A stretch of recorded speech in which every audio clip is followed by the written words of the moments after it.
नारायणं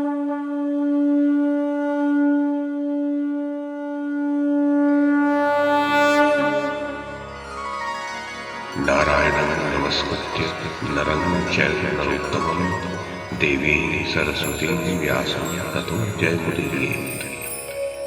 ओम नमो भगवते वासुदेवाय, ओम नमः पितामहाय, ओम नमः प्रजापतिभ्यः, ओम नमः कृष्णद्वैपायनाय, ओम नमः सर्वविघ्नविनायकेभ्यः।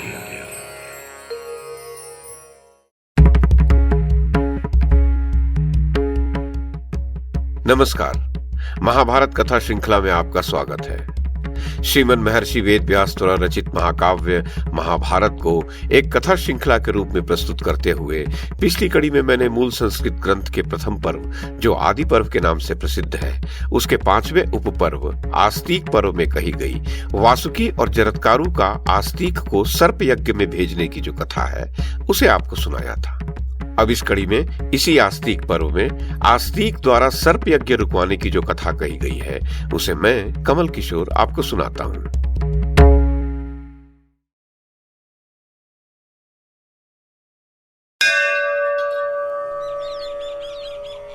उग्र शिवाजी कहते हैं, राजा जन्मेजय के उस सर्प यज्ञ में पहुंचकर आस्तिक ने परम उत्तम यज्ञ मंडप देखा, जो सूर्य और अग्नि के समान तेजस्वी अनेक सदस्यों से भरा हुआ था।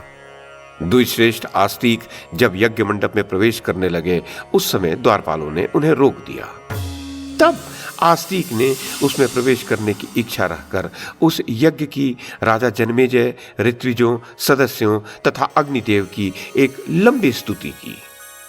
उग्र शिवाजी कहते हैं, आस्तिक के इस प्रकार स्तुति करने पर यजमान राजा जन्मेजय, सदस्य, ऋत्विज और अग्निदेव सभी बड़े प्रसन्न हुए। इन सब के मनोभावों तथा बाह्य चेष्टाओं को लक्ष्य करके राजा जन्मेजय बोले, ब्राह्मणों, ये बालक है तब भी वृद्ध पुरुषों के समान बात करता है, अतः मैं इसे बालक नहीं वृद्ध मानता हूं और इसको वर देना चाहता हूं। इस विषय में आप लोग अच्छी तरह विचार करके अपनी सम्मति दें। सदस्यों ने कहा, ब्राह्मण यदि बालक हो तब भी वो यहाँ राजाओं के लिए सम्माननीय ही है, यदि वह विद्वान हो तब तो कहना ही क्या। अतः यह ब्राह्मण बालक आज आपसे यथोचित रीति से अपनी संपूर्ण कामनाओं को पाने के योग्य है, किंतु वर देने से पहले तक्षक नाग चाहे जैसे भी शीघ्रता पूर्वक हमारे पास आ पहुंचे, वैसा उपाय करना होगा। उग्र शिवाजी कहते हैं, शौनक तदनंतर वर देने के लिए उद्यत राजा जन्मेजय विप्रवर आस्तिक से यह कहना ही चाहते थे कि तुम मुंह मांगा वर मांग लो कि इतने में ही यज्ञ का होता। दर्शकों को मैं बता दूं, होता वो व्यक्ति होता है जो यज्ञ में देवताओं का आवाहन करता है। तो इतने में ही होता, जिसका मन अधिक प्रसन्न नहीं था, बोल उठा, हमारे इस यज्ञ कर्म में तक्षक नाग तो अभी तक आया ही नहीं।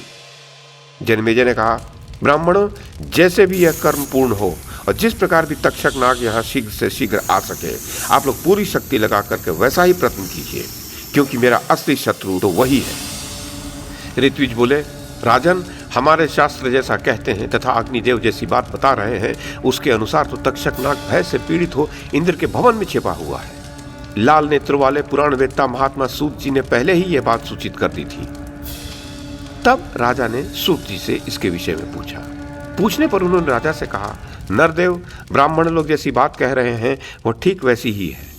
पुराण को जानकर मैं यह कह रहा हूं कि इंद्र ने तक्षक को वर दिया है, नागराज, तुम यहां मेरे समीप सुरक्षित होकर रहो, सर्प सत्र की अग्नि तुम्हें नहीं जला सकेगी।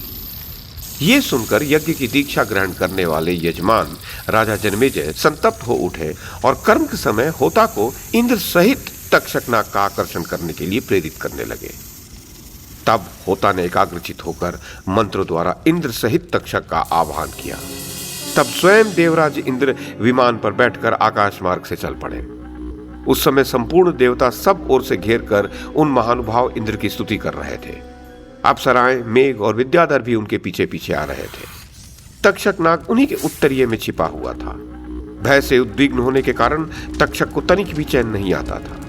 इधर राजा जन्मेजय तक्षक का नाश चाहते हुए कुपित होकर पुनः मंत्रवेत्ता ब्राह्मणों से बोले, विप्रगण, यदि तक्षक नाग इंद्र के विमान में छिपा हुआ है तो उसे इंद्र के साथ ही अग्नि में गिरा दो।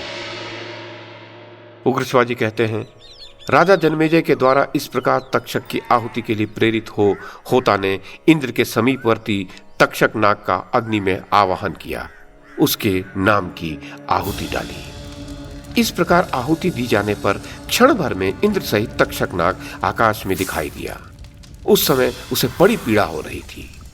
उस यज्ञ को देखते ही इंद्र अत्यंत भयभीत हो उठे और तक्षक नाग को वहीं छोड़कर बड़ी घबराहट के साथ अपने भवन को चलते बने। इंद्र के चले जाने पर नागराज तक्षक भय से मोहित हो मंत्र शक्ति से खिंचकर विवशता पूर्वक अग्नि की ज्वाला के समीप आने लगा। ऋत्विजों ने कहा, राजेंद्र, आपका यह यज्ञ कर्म विधि पूर्वक संपन्न हो रहा है।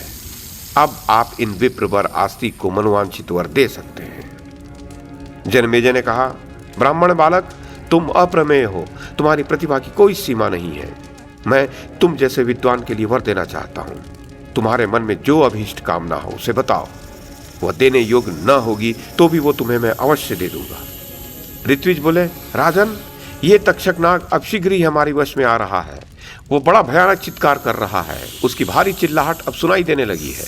निश्चय ही इंद्र ने उस नागराज तक्षक को त्याग दिया है। उसका विशाल शरीर मंत्र द्वारा आकृष्ट होकर स्वर्गलोक से नीचे गिर पड़ा है। वह आकाश में चक्कर काटता अपनी सुध बुध खो चुका है और बड़े वेग से लंबी लंबी सांसें छोड़ता हुआ अग्निकुंड के समीप आ रहा है। उग्र शिवाजी कहते हैं, शौनक, नागराज तक्षक अब कुछ ही क्षणों में अग्नि की ज्वाला में गिरने वाला था। उसी समय आस्तिक ने यह सोचकर कि यही वर मांगने का अच्छा अवसर है, राजा को वर देने के लिए प्रेरित किया।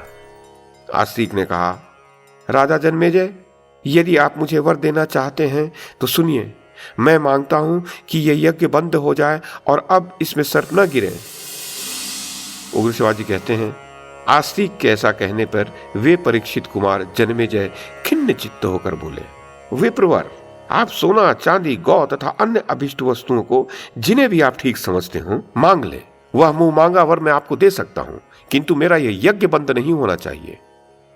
आस्तिक ने कहा, राजन, मैं आपसे सोना, चांदी और गौवें नहीं मांगूंगा।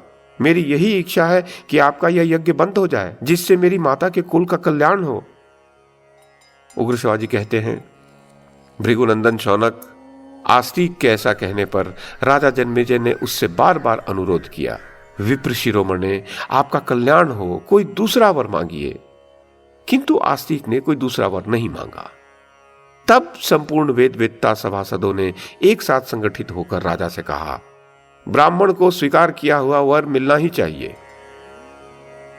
उग्र शिवाजी कहते हैं, शौनक, आस्तिक के संबंध में ये एक और अद्भुत बात मैंने सुन रखी है कि जब राजा जन्मेजय ने उनसे पूर्वोक्त रूप से वर मांगने का अनुरोध किया और उनके वर मांगने पर इंद्र के हाथ से छूटकर गिरा हुआ तक्षक नाग आकाश में ही ठहर गया, तब महाराजा जन्मेजय को बड़ी चिंता हुई, क्योंकि अग्नि पूर्ण रूप से प्रज्वलित थी और उसमें विधि पूर्वक आहुतियां दी जा रही थी। तब भी भय से पीड़ित तक्षक नाग उस अग्नि में नहीं गिर रहा था।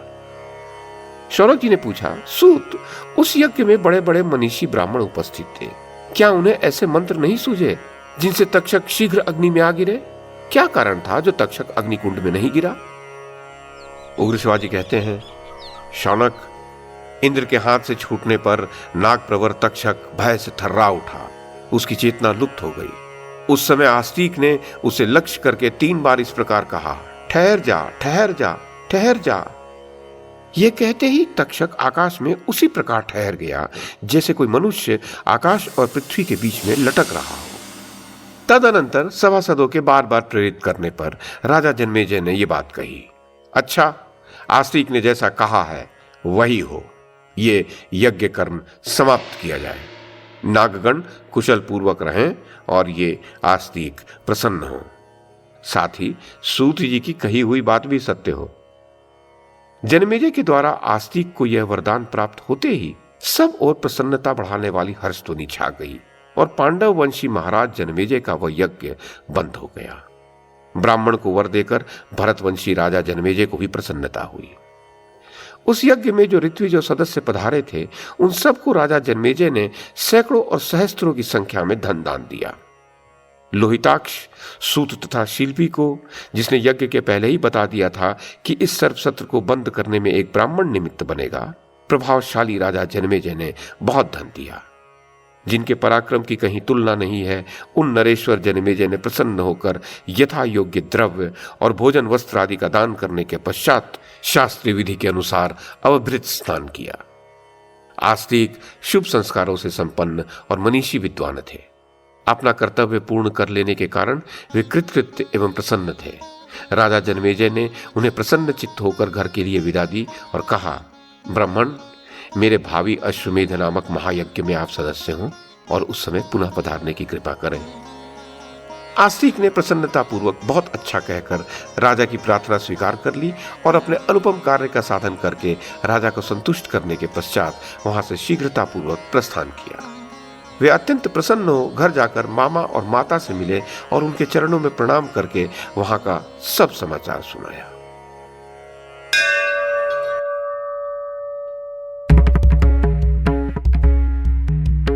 तो ये थी आदि पर्व के 5वें उपपर्व अर्थात आस्तिक पर्व में कही गई आस्तिक द्वारा सर्प यज्ञ को रुकवाने की कथा। इस कड़ी में बस इतना ही। अगली कड़ी में इससे आगे की कथा सुनाऊंगा।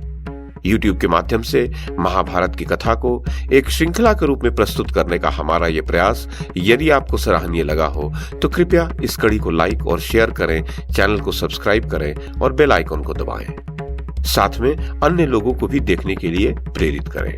धन्यवाद और नमस्कार।